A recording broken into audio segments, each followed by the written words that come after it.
Allez, voilà, bonjour à tous. C'est encore moi, votre humble serviteur, Dr Hugo.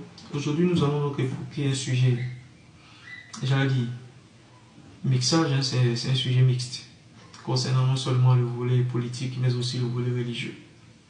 Et ce sujet a été d'actualité, mais aujourd'hui, c'est un sujet qui est ensommeillé. Et c'est le moment opportun pour que je me prononce là-dessus. D'entrée de jeu, je vais demander à tous ceux qui tombent pour la première fois sur ma vidéo de bien vouloir s'abonner d'abord. Abonnez-vous, likez et partagez massivement cette vidéo-là. Partagez-la massivement. Aujourd'hui, je vais me prononcer sur la situation de Camille Makosso. Et je vais le faire rapidement, maximum 5 minutes.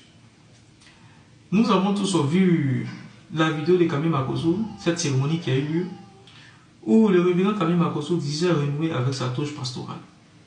C'est-à-dire, après hésitation, après tout ce qui s'est passé sur les réseaux sociaux, Camille Makosso a décidé de renouer avec la Bible, prêcher Christ, prophétiser Christ, parler au nom de Christ. Donc il a décidé de renouer avec ses fonctions antérieures, ses fonctions de pasteur. Et la question que je me pose, pourquoi maintenant? Et c'est cette question que nombre d'analystes se sont posés.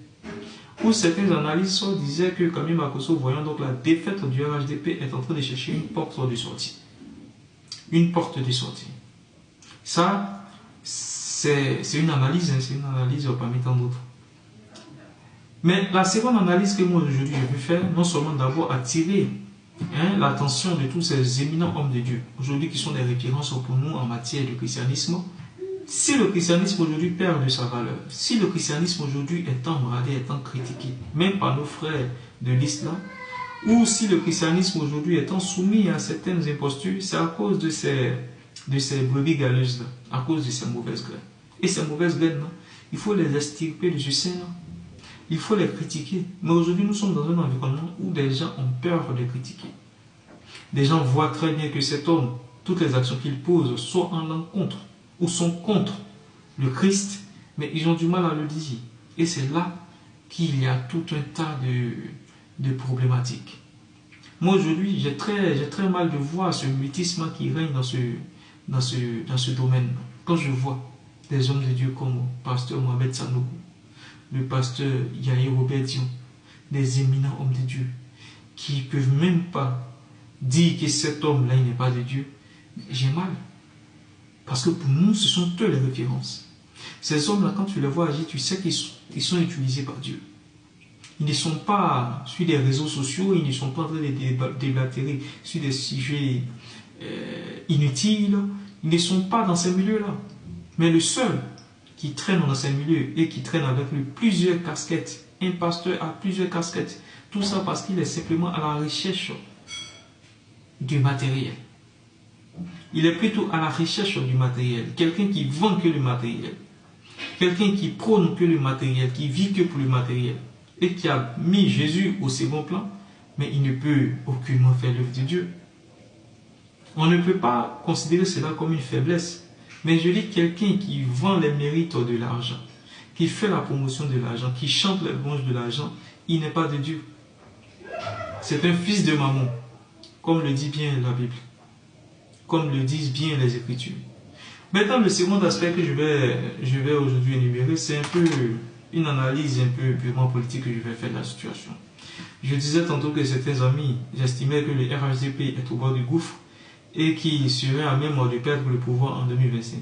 Donc, voyant donc cette défaite, il y a certains communicants, notamment Camille Makosso, qui est aussi communicant du RHDP, qui cherche une fuite en avant, une ouverture. Mais pour ma part, voyez-vous, il y a des attitudes linguistiques qui ne trompent pas.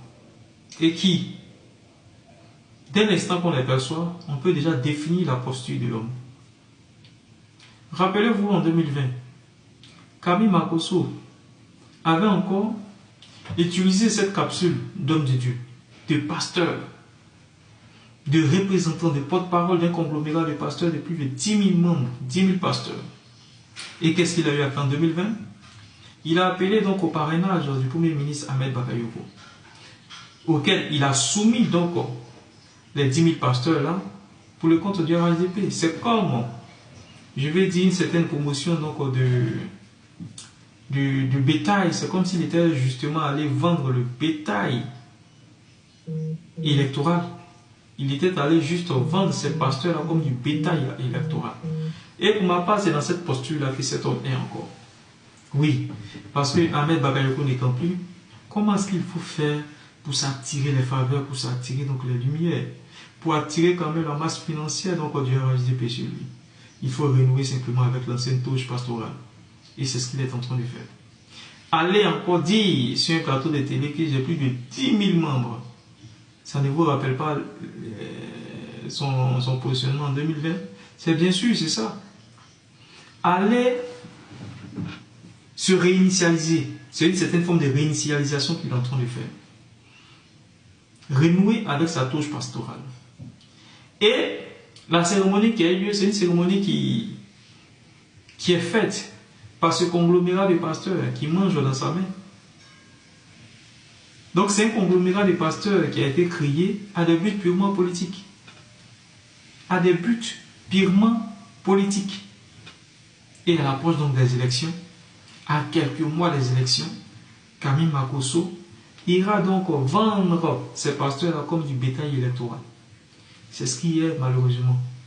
Ce n'est aucunement une seconde voie de repentance ou de reconversion, mais c'est purement une autre stratégie du Bambaye qu'il est en train de développer pour s'attirer les faveurs du RHDP. Parce que l'opposition ne les intéressera pas à lui. Il le sait très bien. Mais comment faire pour entériner une certaine forme de confiance, un certain statut pour le RHDP? C'est dans cette voie plutôt qu'il est. Sinon, ce n'est pas une repentance. C'était donc Dr Hugo. Dites-moi ce que vous pensez en commentaire.